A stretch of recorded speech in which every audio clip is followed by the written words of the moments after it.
Finally, time to catch up with someone we spoke to at the end of last year in world football, a former player for the English amateur team Corinthian-Casuals, Chris Watney.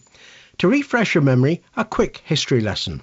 In 1914, Corinthian-Casuals were due to tour Brazil, but the tour never took place.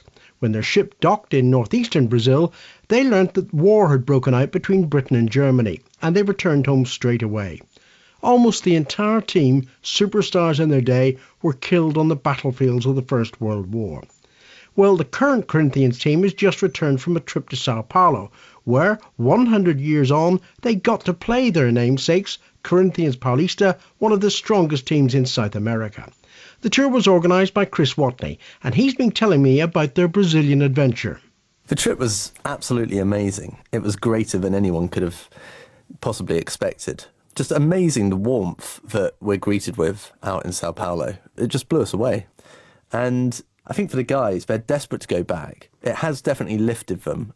They've done really well since coming home. It's definitely spurred them on for the rest of the season. Yeah, it's like a dream. Unfortunately, the legendary Brazilian footballer Socrates is no longer with us, so he couldn't be there at the game. But I understand his wife was.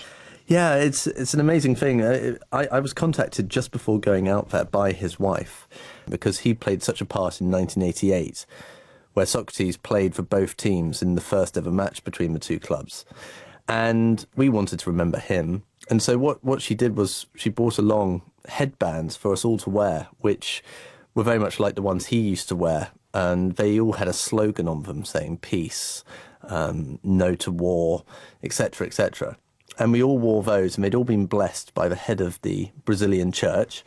And we all walked onto the pitch with the Brazilian Corinthian players and had these headbands on. She met us in the changing room beforehand and gave a little speech and gave out all the headbands. And it was really quite moving. I gather you were able to catch up with one young boy that you'd met in Brazil in September. Yes, well, this was the amazing thing. I mean, we went to this one social project where it's a football school for underprivileged children and children with special needs who live in the favelas. At this school, I went there in September trying to set up the whole tour. And there was a young boy, I noticed, watching the matches from the pavilion, the clubhouse. And he was lying in a hospital bed and he was unable to even sit up. He'd been run over in the street, and the injuries that he got from being run over had brought upon this awful spinal cancer that he had. And it was horrific. I mean, I felt absolutely helpless. So we gave him a Corinthian-Casuals shirt and we signed it, and some of the Corinthian legends signed it as well, and made a bit of a fuss of him on the day. And I left feeling pretty, as I say, helpless.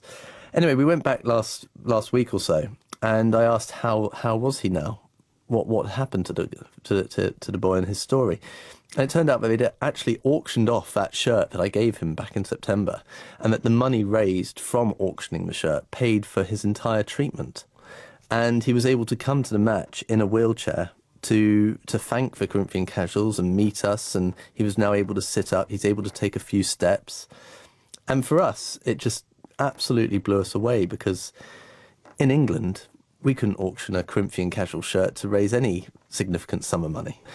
And it really inspired the guys, because it was an emotional roller coaster for them, because they're just young guys who are plumbers and builders, teachers here in England. And they could never walk into a cancer ward of children in England and make any real difference. And so stories like that with this boy called Vanderson, it was really amazing. It was wonderful. In the light of the great good that was clearly achieved during your trip, it almost seems incidental to ask, how did the game go? The game was wonderful.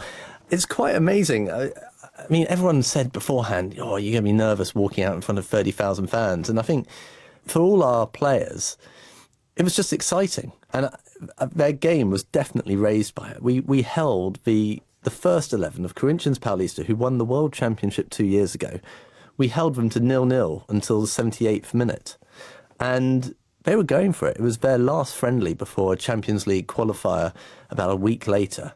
And so all eyes were on making sure that they were ready for that qualifier, which they ended up winning 4-0. So they ended up beating us 3-0, and they beat the champions of Colombia 4-0. So we're probably going to be, I don't know, if we were ever in the Colombian league, we'll do all right, I think.